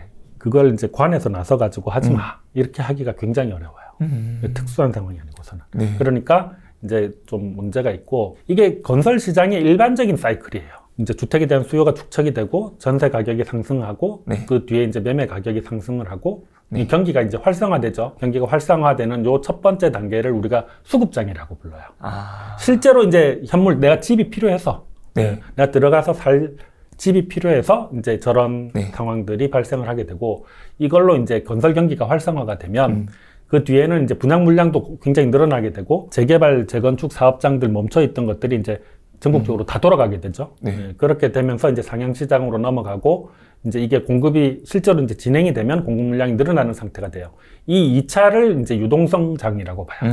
네. 1차하고 2차하고를 구분해서 보는데, 1차는 내가 지금 이 돈을 주고 들어가서 살 수 있는지. 그래서 요 시기에는 뭐 빌라 같은 것들도 지어서 분양하면 엄청 잘 팔려요. 네. 다 짓기도 전에 다 팔려요. 그런데 뒤로 넘어오면 네. 이건 이제 주로 권리가 많이 거래가 돼요. 그러니까 분양권, 네. 입주권. 막판으로 넘어가면 이제 화가들이 이렇게 그림 그려서 뭐 이렇게 될지 안 될지도 모르는 재개발 후보지에 뭐 이렇게 뭐 땅 이런 것들도 이제 거래가 되죠. 그래서 이제 요런 유동성 장에서는 네. 이제 정말로 이제 가격이 좀 빠르게 이렇게 움직이게 되고, 이게 실제 입주 물량으로 바뀌게 되면 네. 입주 물량이 늘어나면 제일 먼저 이제 전세 가격에 영향이 미치게 되죠. 공급이 많아지게 되고. 네. 그럼 이제 뭐 그런 문제 때문에 매매 가격에 영향이 와서 후퇴 시장으로 이렇게 돌아가는, 요게 외부의 어떤 변수 없이 자체적으로 돌아가는 사이클이에요. 그럼 이미 이 안에서 공급이 부족한 시기가 있고 공급이 많은 시기가 있는 거예요. 네. 이게 정상적인 사이클이에요. 그러면 건설사 입장에서 보면 네. 앞에 이제 건설사가 이런 어떤 공급 물량을 좀 조절할 수 있지 않느냐. 건설사 입장에서 보면 시장이 처음에 이제 상승을 하기 시작해요. 삼성물산이 이제 거의 한 10년 전에 사업 접어요. 뭐 이러면서 레미안 이제 저거 안 할 거예요. 그러다가 시장이 이제 한 이만큼 왔어요. 너무 좋아졌죠. 네. 해야 되는 거예요. 엄청나게 이제 막 재개발 네. 옆에서 이걸 해가지고 이만큼 돈 버는 걸 봤는데, 시장이 이렇게 가는 동안에는 굉장히 공격적으로 무조건 토지를 확보를 해야 돼요. 이게 토지를, 그러니까 재개발 사업장도 마찬가지고, 이제 뭐 민간 사업장도 마찬가지고, 뭐 택지가 됐건, 내가 아파트를 지을 수 있는 거가 내가 이거 오늘 가서 사가지고 내일 지을 수 있는 게 아니거든요. 이 선행 작업들이 굉장히 시간이 많이 걸리기 때문에 그걸 다 벌려요. 다 벌리고 이제 어느 시점이 되면 이게 한꺼번에 몰려 들어오는 거죠. 건설사 자체적으로 막을 수가 없어요. 그러니까 저기서 이 사업장을 할 거야 안 할 거라는 걸 경쟁사에서 알 수가 없는 거잖아요. 그렇죠. 네, 그러다 보니까 요게 반복이 되는 게 일반적이에요. 그래서 똑같은 패턴이네요. 네. 그렇죠? 네. 미분양이 이제 더 늘어나는 거는 어쩔 수 없다라고 보고 있고, 네. 이제 요거 보면서 추가로 이제 한 가지만 더 말씀드리자면, 우리가 이제 제가 그 인허가 물량을 굉장히 늦게 정보를 제공을 하고 했어요. 그 전부터 이제 인허가를 계속 넣어달라고 요청이 많았는데, 네. 한참 있다가 한 1년 정도 미루다가 그걸 넣었거든요. 네. 근데 이제 그 인허가를 가지고 5년 뒤에 입주 물량을 뭐 이렇게 보신다고 이렇게 하시는 것 같아요. 근데 저는 그거는 안 맞다고 보는 편이거든요. 인허가 물량과 실제 공급되는 물량은 다를 수 있다라고 네. 보시는 거죠. 인허가를 받아놓은 상태에서 3년 이내에 착공을 하면 돼요. 근데 착공계가 들어온 거면 어차피 이제 분양을 하는 거니까 아무 상관이 없는 건데, 인허가만 있으면 3년 안에 하는 거잖아요. 네. 그 안에 경기가 별로 안 좋거나, 자금이 좀 이렇게 안 좋거나 하면 스톱이에요. 안 하면 그만이에요. 이게 그 인허가 물량으로 이게 나중에 입주 물량으로 이렇게 치환해서 보는 거는 조금 리스크가 있어요. 그래서 이제 저런 어떤 기본적인 사이클들이 있고, 네. 저것 때문에 미리 인허가를 많이 받아놓기 때문에 조금 이제 그건 보실 때 주의하셔야 될 것 같다. 지금처럼 미분양이 증가하는 시장이겠죠. 또는 나중에 되면 미분양이 감소하는 시장도 생길 수가 있겠죠. 네네네. 그럴 때 그냥 개인이라고 할게요. 모든 사람들. 그 사람들은 좀 어떻게 대응을 하면 좋을지가 좀 궁금했습니다. 투자자 입장이라면 미분양이 증가하는 상황에서는 충분히 좀 마음 편하게 기다릴 수 있는 상황인 거죠. 기다리는 거죠. 네. 이게 미분양이 어느 시점까지 계속 증가를 하다가 어느 시점부터는 이제 감소를 하기 시작할 거예요. 네. 자, 감소하는 거가 판단이 들면, 미분양이 좀 빠지는 것 같은데? 라고 판단이 들면, 네. 그 동네 부동산을 가셔야 돼요. 왜 그러냐면, 미분양이 돼 있는 분양권 상태거나, 아니면 이제 뭐 준공 후 미분양이 돼 있는 상태거나, 뭐 아니면 입주권 상태거나, 뭐 어떤 것들이라도, 특히 분양권이 밖에 내용이 잘 노출이 안 돼요. 아. 실제로 어떤 가격에 이제 거래가 네. 되고 뭐 네. 어떻게 이제 돌아가고 하는 것들이 요즘은 이제 많이 이렇게 오픈이 돼 있다라고 하지만 아직까지는 이제 잠겨 있는 내용들이 많이 있기 때문에 가서 그 동네에서 이제 분양권 전문으로 하시는 분들하고 소통을 하시면서 어느 시점이 되면 이제 할인 분양이 이야기가 나올 거고 어느 시점이 되면 급매가 나오기 시작할 거예요. 아, 네. 그러니까 이미 분양을 받았는데 뭐 회복하겠지 했는데 끝까지 안 되는 거예요. 그러면 어떻게든 처리를 해야 돼요. 네. 그게 규제로 거래를 못하게 막아놨더라도 내부적으로 이렇게 돌아가는 경우들이 있어요. 그러면 이제 좀 더 싸게 받아올 수도 있는 거죠. 그래서 그 미분양이 늘어나고 있는 시기에는 어떤 물건들이 현재 미분양이 발생을 했고 이게 늘어나고 있구나를 미리 체크를 해 두셔야 되고 그리고 이게 시간이 조금 지난 뒤에 이 미분양들이 줄어들고 있다라고 하면 빨리 현장에 가서 어떤 이유로 이게 줄어들고 있는지를 확인하셔야 돼요. 현장 가서, 그러니까 네. 통계상으로 아니면 시장에 나와 있는 물건으로 보니까 미분양이 갑자기 쫙 빠졌어요. 알고 보니까 법인 간에 이 통거래를 하는 경우도 있는 거예요. 아, 통거래라고 한다면 어떻게 거래를 하는 거예요? 법인이 한꺼번에 다 떠가는 거예요. 한꺼번에요? 네. 그러니까 뭐 100개씩 이렇게 떠갈 수도 있는 거고. 그런 이제 안에 일들이 분양권 안에서 뭐 여러 가지 상황들이 발생할 수 있기 때문에 만약에 이게 조금 줄어든다? 그럼 이제 미리 가격이랑 위치를 체크를 해놨기 때문에 거기 가서 이게 왜 빠지는지를 체크를 해보시고 만약에 실수요가 붙어서 가고 있는 상황이다라고 하면 네. 예, 나도 검토를 해봐야 되는 상황인 거예요. 아, 그러면 지금 투자자의 입장이었는데 실수요자의 입장은 어떨까요? 실수요자도 대응은 동일하다고 봐요. 동일하게 봐야 될까요? 네네. 네. 이게 어차피 내가 이거를 지금 분양권 상태나 아니면 준공후 미분양 상태가 이렇게 돼 있을 때 좋은 타이밍에 사야 되는 거잖아요. 네. 이게 좋은 물건을 사는 게 아니에요. 이 앞에도 이제 비슷한 이야기를 드렸지만 여러분들이 부동산을 살 때 좋은 물건을 사면 당연히 이제 좋은 결과가 있을 거야. 삼성전자 주식을 사면 돈을 다 벌 거야. 아니에요. 테슬라를 산다고 다 돈을 버는 게 아니라고요. 좋은 주식은 맞지만 네. 그 가격이라든지 이런 게 더 중요한 거죠. 좋은 때에 사야 되는 거죠. 좋은 시기에. 네, 좋은 시기에 사야 되는 거니까 이게 이제 미분양이 늘어나는 시기에 당연히 뭐 공격적으로 뭘 매입하는 거는 피해야 될 일인 거고 미분양이 줄어들고 있고 뭐 이런 어떤 우리가 앞에서 이야기했던 거래량이라든지 시장 강도가 상승하고 있는 상황이라면 구매를 고려를 해봐야 되는 거죠. 그래서 미분양이 증가하고 있는 시점에 미리 체크를 해놔야 되고 미분양이 감소하고 있을 때 어떤 이유로 이게 감소하고 있는지를 확인해서 이제 따라서 들어가 볼 수 있지 않을까. 실제로 그 지역들마다는 또 다르게 흘러갈 수 있을 것 같아요. 네네네. 지금 특히 수도권 같은 지역은 좀 어떤 방향으로 좀 흘러가고 있을까요? 21년도부터 22년도 1월까지 요 1년 정도 기간 동안에 얼마나 올랐는지 한번 봤어요.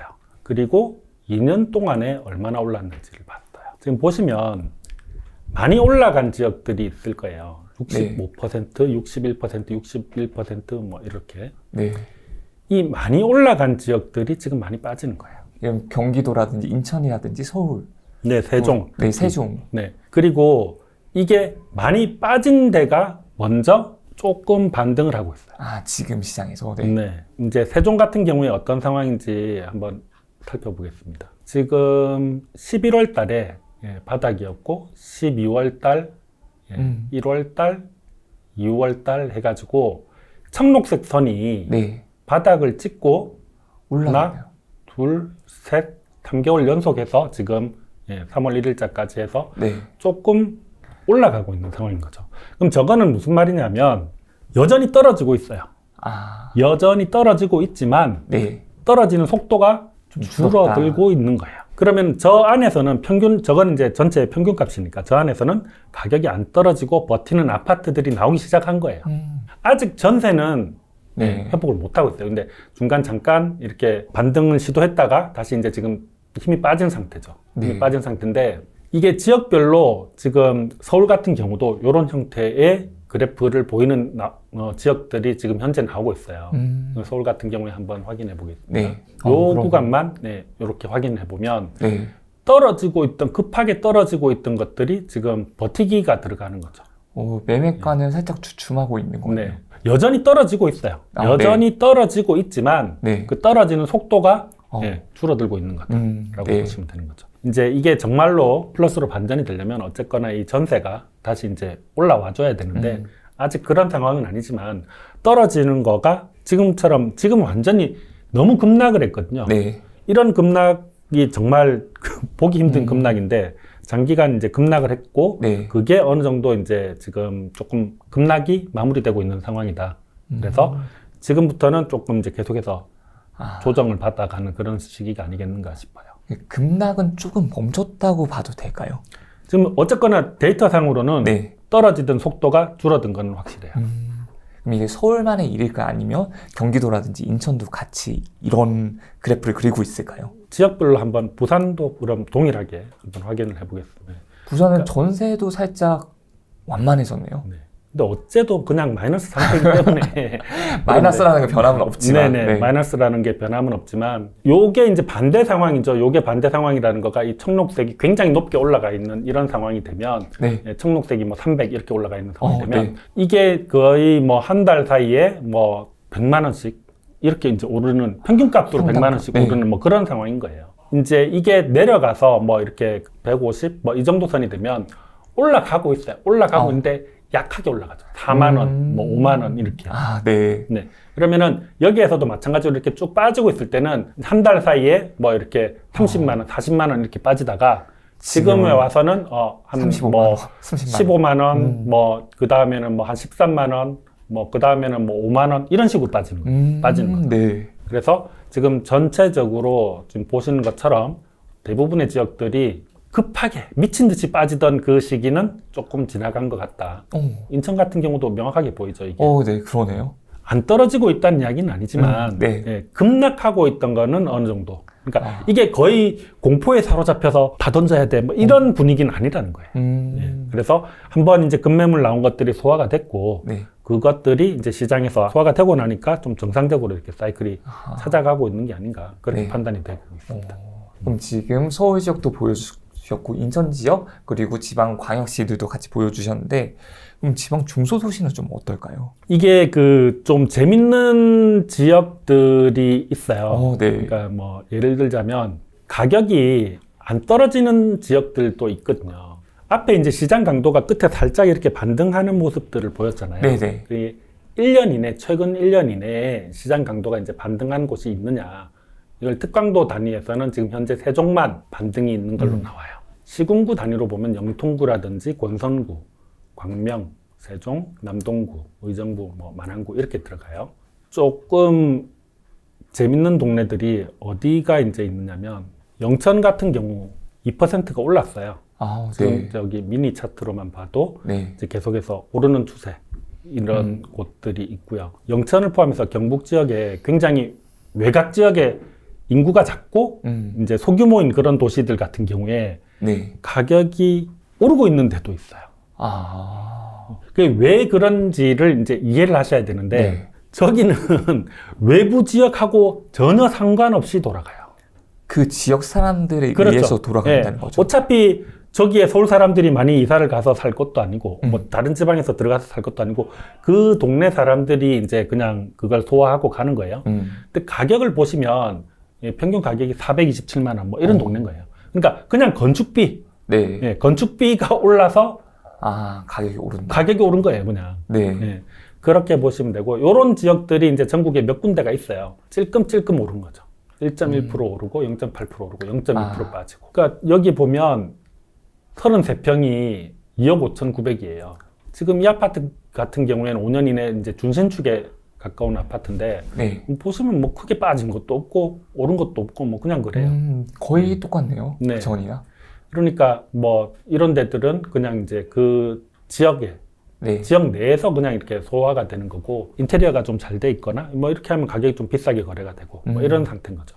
이런 지역들을 보고 갭이 엄청나게 붙어 있구나 이래가지고 이제 접근을 하시거나 이러면 이제 좀 문제가 있을 수 있죠. 소규모 도시들 같은 경우에는 이제 큰 특징들이 몇 가지가 있어요.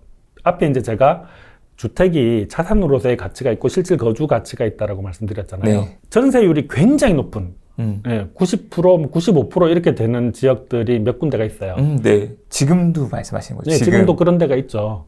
대표적으로 공단 지역이 그래요, 대부분. 공단 지역. 예. 근데 그런 경우에 이제 외곽에 좀 소규모 지역인데 이제 그렇다. 가격이 안 오른다는 이야기예요. 이건 대세 상승장에서는 말 그대로 쓰레기도 가격이 오르기 때문에 같이 다 오르겠지만 네. 그게 아닌 상태에서는 가격이 안 올라요. 전세율이 뭐 예를 들어서 지금 전세율이 높은 동네들이 있잖아요. 뭐 증평군 84%, 네. 뭐 청주 뭐 84%, 80% 넘어가는 동네들이 많거든요. 그리고 이게 그 대도시로 들어가더라도 인천 동구 뭐 이게 70%잖아요. 네. 그럼 이 안으로 들어가면 80%대의 동네가 있어요. 거의 보면 뭐 이렇게 화수동인가, 네. 네. 76%, 네. 뭐 이렇게 해가지고 아파트 단위로 들어가 보면 이제 여기에서 굉장히 이제 전세율이 높은 지역들이 나오겠죠. 93% 93%가 있나요? 뭐 거의 붙어 있잖아요. 그러네요. 이게 이제 광역시 단위에도 이런 아파트들이 있거든요. 네. 근데 이제 이런 것들을 이제 좀 갭이 작네 이러고 이제 들어가면 눈여겨봐도 될까요? 안 돼요. 제가 말씀드렸잖아요. 네. 이게 실질 가치가 있고 자산으로서의 가치가 있는데 자산으로 가치가 낮기 때문에 실질 가치랑 이렇게 붙어 있는 건 거예요. 그냥. 네. 네. 자산으로서 가치는 좀 네. 떨어진다. 그래서 공단 주변에 있는 아파트들이나 뭐 이렇게 좀 시 외곽 쪽에 있는 것들이 저런 경우들이 좀 많아요. 그리고 이제 좀 뭐 이렇게 환경이 노후화가 많이 됐다든지 네. 되게 또 특징들이 평수가 작죠. 네. 뭐 그런 것들이 있어서 그 뭐 전북이나 뭐 경북 이런 데들도 이 찾아보면 그런 거 굉장히 많거든요. 네네. 광역시에도 있고 외곽으로 가면 더 많이 있어요. 근데 그 지금 그런 네. 거 투자할 그런 상황은 아닌 것 같고요. 네. 조금 전에 청주의 서원구를 좀 보여주셨는데 네네. 거기는 그래도 좋은 지역이라고 볼 수 있지 않나요? 청주라고 하면 인구도 상당히 많은 걸로 알고 있는데 청주 같은 경우가 84%가 네. 네. 그러니까 이게 지금 평균값인 거잖아요. 네. 청주가 넓어요. 넓네요. 네. 요거 조금 보고 이제 네. 지금 이제 그 값을 이야기를 하는 건데 뭐 여기 보시면 이제 이런 데가 87%, 여기가 이제 89%, 뭐 네. 이렇죠. 이게 여기가 나쁘지 않아요. 뭐 옆에 이제 저 대학도 있고 네. 100%. 100%가 네. 1억 7천에 전세인데 1억 7천 정도. 1억 7,500, 직거래는 1억 5,500, 뭐 이런. 이런 게 찍히다 보면 네. 가격이 매매값보다 전세값이 더 싼 걸로 나오게 되네요. 그렇죠. 근데 제가 앞에 그 차트로 그거 하나 보여드렸잖아요. 실수요장이라면 이런 게 먼저 가요. 네. 근데 지금 실수요장으로 옮겨올 사이클이 아니에요. 임대차 하락장으로 진입을 한 거기 때문에 네. 이런 수요가 좀 더 누적이 돼야 저는 실수요장이 이제 움직일 수 있는 상황이 되는데 보세요. 이거 예전부터 계속 이렇게 붙어 있던 동네였어요. 거의 붙어 있었네요. 거의. 네. 요 구간에서는 2021년도 하반, 22년도 요때는 매매 가격보다 전세 가격이 훨씬 더 높았네요. 근데도 잘 안 올라가는 거예요. 근데 그리고 저런 전세 가격은 네. 이게 전세 자금 대출이 이제 풀리면서 2억 원대에서는 전세가 좀 쉽게 이렇게 소화가 되고 이렇게 하다 보니까 저렇게 갔는데 저게 나중에 이제 조금 뭐 전세 대출이 좀 어려워진다든지 지원이 이제 좀 뭐 약해진다든지 하게 되면 저게 이제 그 가격을 유지할지도 이제 잘 모르는 그런 상황인 거죠. 근데 아마 이게 옆에 대학교가 있고 이렇게 해가지고 임대 네. 수요가 꾸준히 있는 그런 지역이라서 그런 것 같아요. 광역시 중에 딱 하나만 더 여쭤보고 싶은 게 네. 울산 시장에 대해서 울산도 왜냐하면 공업단지가 많기 때문에 좀 네. 궁금한 지역 중에 하나였거든요. 지금 전세율은 거의 70% 조금 안 되는 상황이고요. 평당 가격으로 보면 935만 원, 1000만 원이 안 되는 상황이에요. 네. 이제 그 입주 물량이 지금 현재가 보면 앞으로 입주 물량이 좀 줄어드는 것 같아요. 네. 올해 지금 수요보다 이제 이게 입주 물량이 좀 많은 편이고요. 23년, 24년 해가지고 수요가 11,000인데 입주가 13,000 정도. 25년도까지 해가지고는 거의 밸런스를 찾아가고요. 26년도까지 해가지고 보면 조금 빠지는 상황이 됩니다.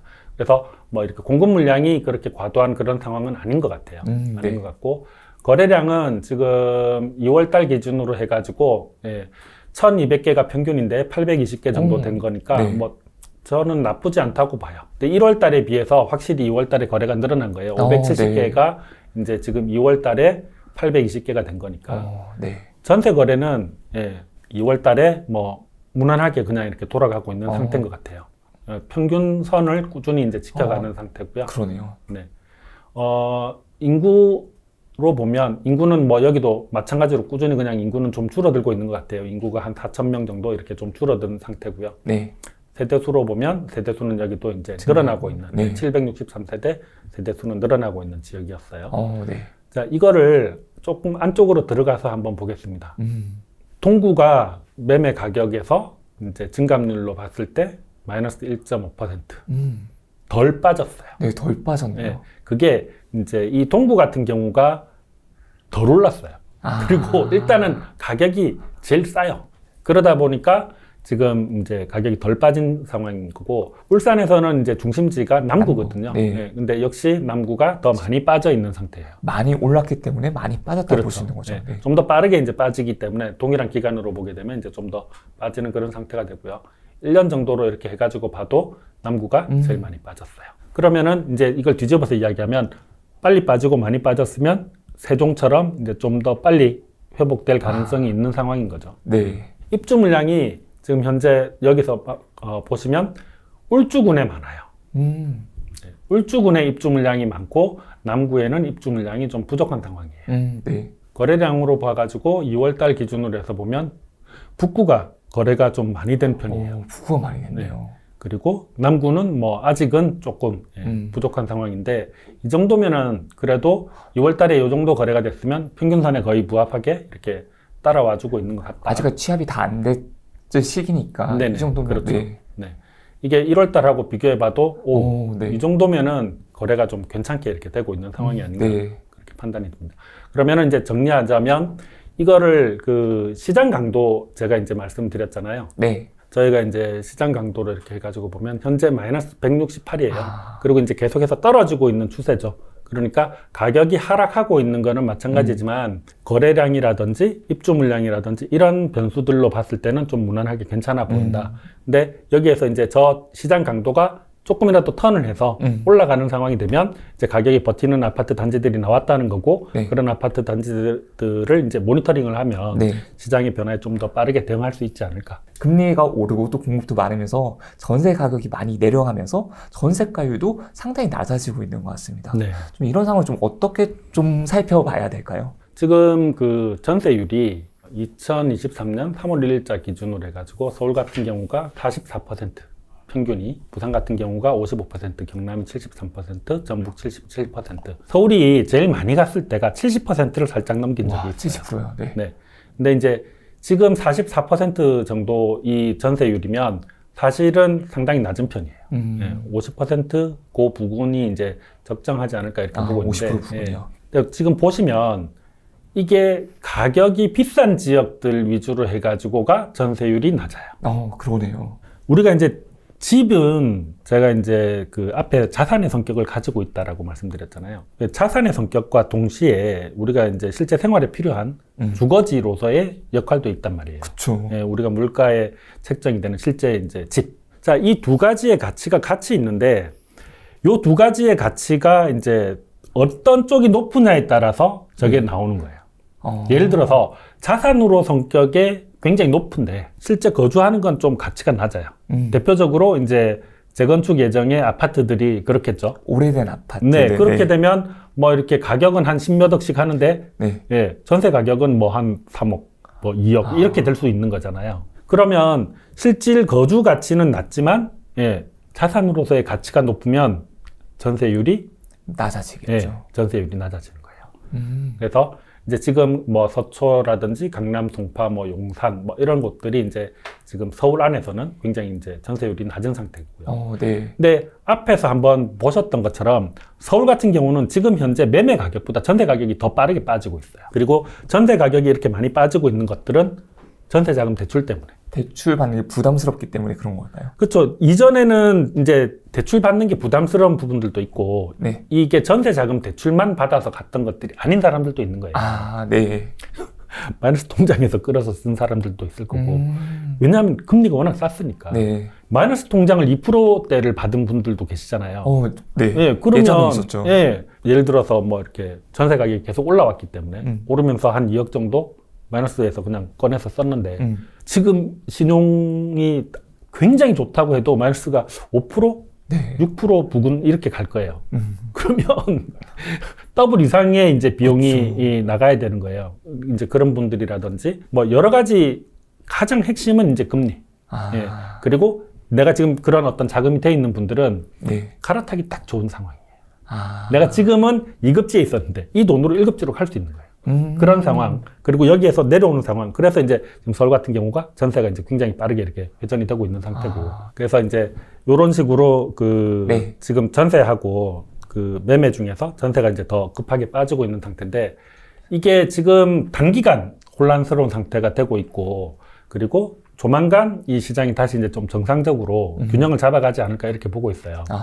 사람들이 너무 겁을 내서 한꺼번에 이렇게 움직이는 거고 이런 상황이 몇 년씩 지속이 되진 않거든요. 시장이 이제 예를 들어 하락장으로 접어들었다. 그러면 이제 그런 것들은 몇 년씩 이렇게 이어질 수 있는데 네. 전세 가격이 저렇게 빠지는 거가 몇 년씩 이어진다. 이렇게 되긴 어려워요. 어차피 그 계약 기간이라는 게 있기 때문에. 네. 그러면 이건 좀 일시적인 현상이라고 좀 볼 수가 있는 네네, 거겠죠? 조금 가격이 이제 반등하기 위해서는 전세 가격이 먼저 안정이 되고 먼저 상승을 해야 되는데 이제 그게 자연스러운 현상이거든요. 그러니까 이제 전세 가격이 저렇게 이제 지금 혼란스러운 상황인 거는 조금 정리가 안 되겠나. 네, 그렇게 보고 있어요. 이렇게 전세 가격이 많이 내려가고 전세 가격이 내려가는 시장에서 좀 집주인이라든지 또는 그 집에서 거주하는 세입자 입장에서라면 좀 어떻게 좀 사항을 대처할 수가 있을까요? 이게 서로 조금 어느 정도 이제 양보해 가면서 이렇게 오는 상황이었으면 참 좋았을 텐데 많은 지역들이 안 그랬던 것 같아요. 제가 이제 아파트 이렇게 개별 아파트를 들어가서 전세 거래된 내역들하고 이제 그런 것들 이제 쭉 한번 살펴봤거든요. 그렇게 네. 보니까 사실은 21년도에 이제 가격이 이렇게 많이 상승을 하고 하면서 네. 많은 분들이 올려받았어요. 네, 네. 그렇죠. 그러면 이게 이제 세입자 입장에서 거의 지금 전세 가격 상승이 거의 한 10년 가까이 이렇게 이어져 온 거거든요. 네. 복수를 할 때가 된 거예요. 딱 이때까지 2년마다 그 돈 메꿔주느라고 정말 고생했어. 그런 분들 입장에서는 지금 큰 소리 치고 싶은 거예요. 돌려주세요. 아니면 깎아주세요. 그거 아니면 난 나갈 거야. 말 그대로 역월세라는 말들이 요즘 이제 잠깐 나왔었잖아요. 역월세라는 게 어떤 건가요? 네, 그러니까 예를 들어서 제가 이제 전세 5억에 들어가 있어요. 네. 근데 시세가 떨어져서 전세가 3억이 됐어요. 그럼 2억을 돌려줘야 되는데 네. 집주인이 2억이 없는 거예요. 네. 그러니까 2억에 대한 내가 이자를 드릴게요. 만약 2억을 빌렸으면 거기에 대한 이자를 납부를 할 테니까 그 그쵸. 이자를 내가 대신에 내줄게요. 네네네. 이렇게 되는 거군요. 네. 이게 그렇게 자연스럽게 된 거가 이 세입자 입장에서도 대출이 있단 말이에요. 전세 대출을 받아가지고 들어왔는데 이거 안 주면 나 이 이자를 계속 내야 돼요. 이거 어떻게 할 거예요? 라고 했을 때 집주인이 그럼 내가 그 이자 대신 내줄게요. 다 시작인 거예요. 작년에 제가 느낀 거가 돈이 이렇게 빨리 마르는구나를 느꼈어요. 저는 이제 스타트업 쪽에 있다 보니까 돈이 돌아가는 거를 그리고 이제 부동산 쪽에 있다 보니까 자산 운용사라든지 뭐 이런 쪽에 이야기를 좀 듣잖아요. 네. 돈이 빠지는 속도가 엄청나더라고요, 작년에. 쑥 빠져버리죠. 네. 그래서 이제 그게 이제 회사 운영하는 입장에서도 쉽지가 않았고, 그리고 이제 어째도 이제 부동산에 관련된 일을 하다 보니까 주변에 뭐 이렇게 저렇게 걸려 있는 것들이 조금 안 좋긴 해도 이 정도까지야 라고 했던 것들이 이제 반응이 이렇게 쭉 미끄러지는 거를 이제 느끼니까 쉽지 않았어요. 쉽지 않았는데 아마 저하고 비슷하게 이렇게 생각하시는 분들 많을 거예요. 많을 거고 주변에 이제 오래 하신 분들 계시거든요. 네. 그냥 뭐 좀 한 20년 이상 뭐 이렇게 되신 분들이나 오래 하신 분들이 특히 대표적으로 이제 이전에 노무현 정권 말기에 두드려 맞아서 네. 데미지 입으셨던 분들 같은 경우에는 요번에 이제 대처를 잘 하셨더라고요.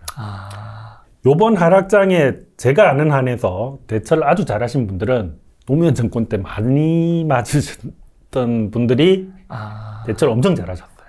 미리. 한번 맞아봤거든요. 네. 한번 그거를 이제 뭐 십몇 년 전에 한번 맞아봐 놓으니까 이게 이렇게 돌아가면 어떻게 될 거라는 거 좀 상상할 수가 있는 네. 거죠. 미리 이제 정리를 하시더라고요. 미리 정리를 하셔가지고, 뭐, 그때도 이제 좋은 타이밍에 정리하시는 것 같다, 뭐 그런 이야기를 뭐, 이제 사석에서 뭐 이런저런 이야기를 하기도 했었는데, 아니나 다를까, 이제 그게 뭐 이렇게 진행되는 상황들이 유사하게 이렇게 가더라고요. 그러면 지금 상황에서 벌어지고 있는 일들을 여러분들이 정말 잘 기억을 하셔야 돼요.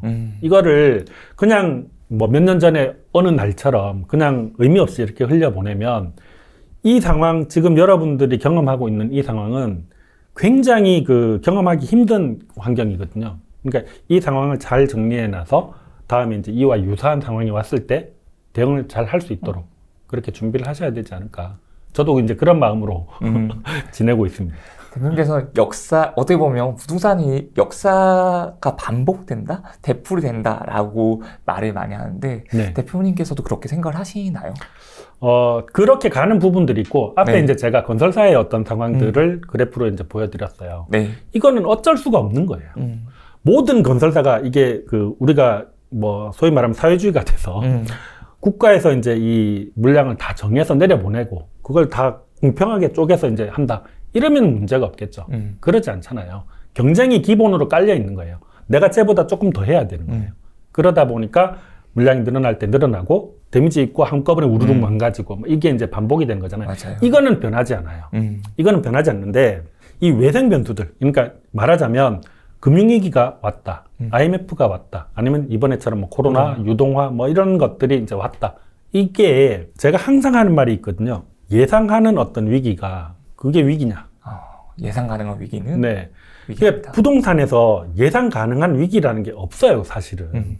거의 뭐 공급 물량이라든지 정책 뭐 이 정도, 그게 이제 느리게 반응을 하잖아요. 네. 그러니까 실질적으로 급하게 이렇게 오는 위기 같은 게 별로 없는데, 보통 위기는 우리가 전혀 모르기 때문에 위기가 오는 거예요.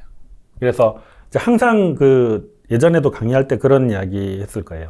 우리가 눈 뜨고 이렇게 내일 뭐 할 거야, 모레 뭐 할 거야, 어떤 일이 있을 거야, 이렇게 예상하는 범위 안에서는 문제가 안 생겨요. 대응할 수 있는 거죠. 그렇죠. 네. 예상을 못 하기 때문에 문제가 생기는 거거든요. 그래서 이제 너무 공격적이게 이제 접근하지 않았으면 좋겠다. 뭐 그것만 조금 이제 조심하면 괜찮지 않을까, 뭐 이 생각이 좀 있습니다. 제가 요즘 이제 어차피 밖에서 뭘 이걸 잘 안 하기도 하고, 이제 월부에서 이렇게 가끔 연락을 주시면 정말 수면 밑에 있다가 한 번씩 이렇게 올라와서 호흡하는 그런 기분이에요. 계속 나와야 되는 거 아닙니까? 대표님. 제가 이제 부산에 있기도 하고, 네. 뭐 이렇게, 그쵸. 뭐 이게 잘 안 하게 되더라고요. 월부는 저희가 아마 월부에서 옛날에 강의할 때도 그런 이야기 한번 했을 거예요. 좀 다르게 보고 있어요. 그러니까 실제로 제가 옛날에 와서 봤을 때도 정말 오프라인에서 강의할 때 열기? 그런 것도 있고, 정말 다 직장인 분들이더라고요. 맞아요. 깜짝 놀랐었어요. 너무 열심히 공부를 하시고, 그래서 조금 여기는 좀 다르게 생각을 하고 있어서 불러주시면 언제든지 옵니다. 와, 진짜 네. 너무너무 감사합니다. 네.